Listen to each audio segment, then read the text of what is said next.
You know, Really? our position is that some anomaly in the billing need to be fixed.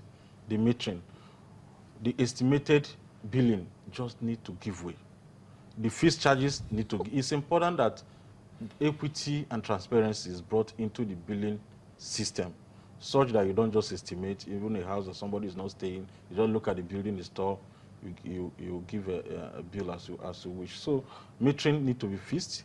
The losses, because the distribution companies are complaining about losses, that the reason why they just bill as they want is because they're making a lot of losses. A lot of institutions are not paying. Even the public sector, I can tell you, I don't have the correct amount, but the last time we checked, over 450 billion naira is owed to distribution companies by public institutions. Disconnect government them. institutions. The army, yeah, the army barracks, Disconnect them.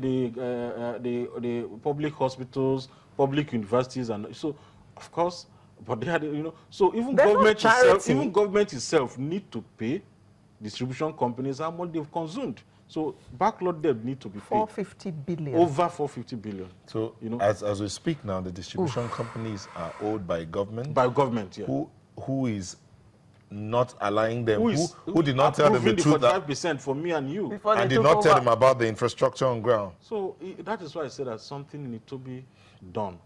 Okay, Mr. Let's leave power for no, let's leave power, but let's look at the issue of mindset.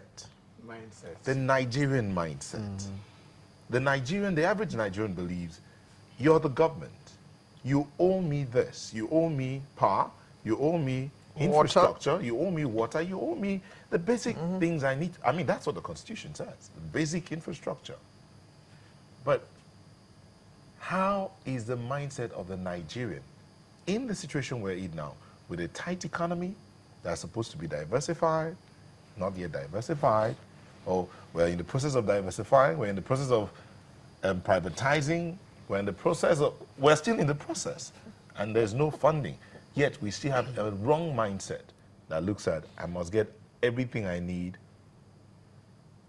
given to me.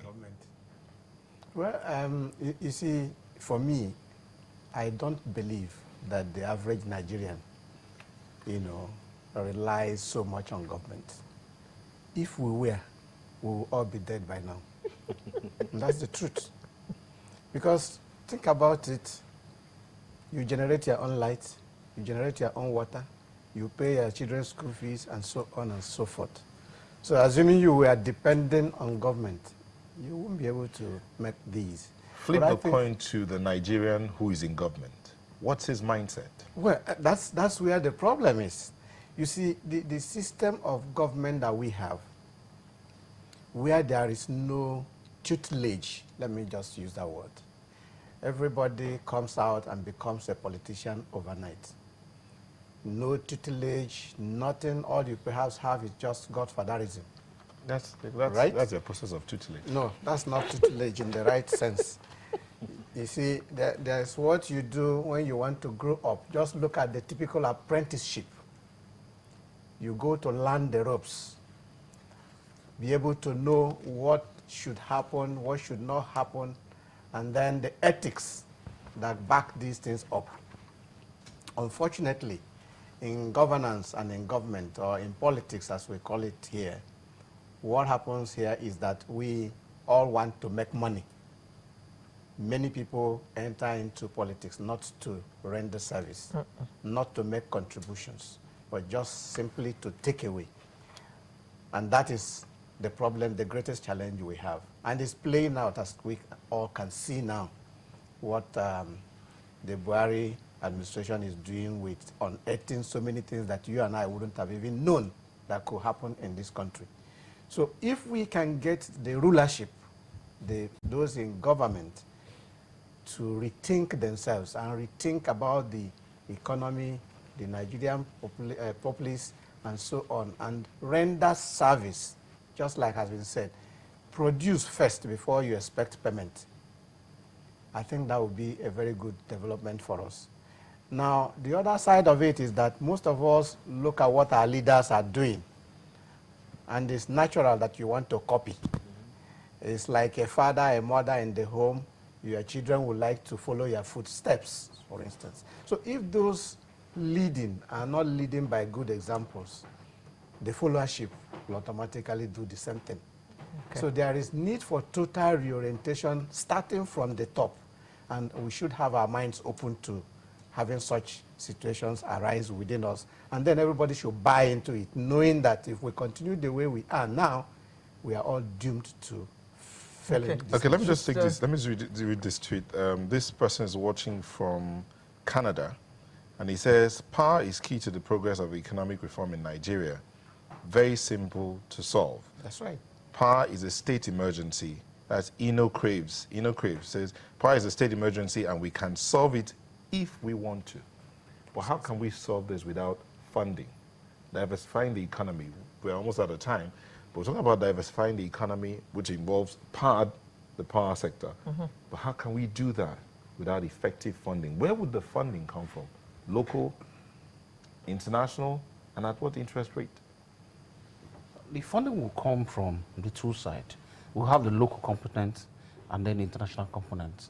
Because when you're talking of equipment will not be manufactured in Ibadan or in Lagos. It will go to be manufactured either in China, in India, or America. You'll be shocked how much they can do in Ibadan. No, for now, as we speak. Even now? No. What we'll need now will definitely come from overseas now. But in the next 5 years, probably, we'll have people that could do it here locally. But if we're going to get it from such, we need both the local components and the foreign components. And it is this way. The local component might be financed by corporations. If governments feel comfortable, you could just say businesses, and large businesses, you're going to pay some other tariff that's going to just be basically to help jack up how we're going to get electricity. Then you get World Bank, some other IFCs. They are ready to, all these people, they are ready to help us because in the long run, it's going to pay them. If we get electricity right in Nigeria, in the next 15 years, you will see the transformation. Okay. We cannot leave this segment without talking a little bit about the National Economic Conference, which the President has called for and says is going to take place in March. What are your expectations, Mr. Wani? Well, if it takes a National Economic Conference to solve the current economic challenges or crisis, so be it. You know, we are one of the people that lent voice to the call by Professor Wole Soyinka to gather experts. You know, our own thinking is to gather experts because if it is an open conference, it's another talk shop, and we talk too much in this country. The current challenge we have in Nigeria today is not about, we don't think it's just an open conference. Get few experts. Get few experts and the guys that will implement it into the room and let them do the hard job. It's not a talk and conference, you deliver speech and they clap for you and you go. We talk about the problem as well as saying it. You need a concrete technical experts to come and brainstorm, not an open conference as is being celebrated since yesterday in the newspaper. That's our thinking. What are your expectations? Well, my expectation is about implementation. We have so many issues that have been dissected that need to be fixed in this country. There is no responsible person in this nation that doesn't know what's wrong with us. We've had series of conferences. NSEG has always done annual conference. NSG. Bringing up all these issues. So we know what the issues are.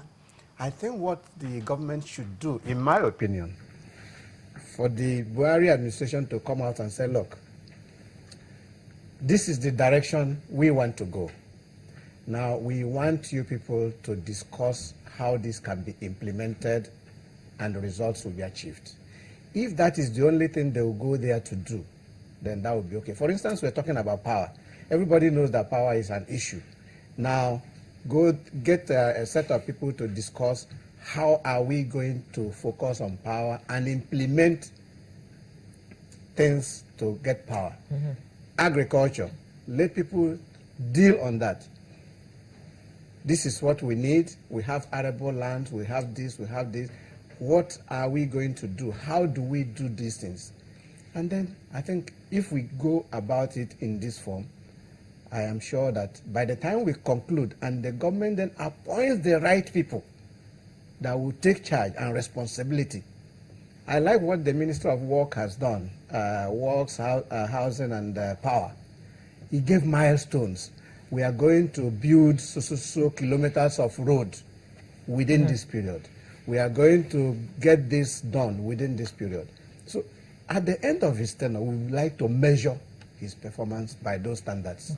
Mr. Nubogi, what are your expectations, bearing in mind that oil revenues are dwindling, so money being shared every month has gone down drastically, probably by about 30–40%.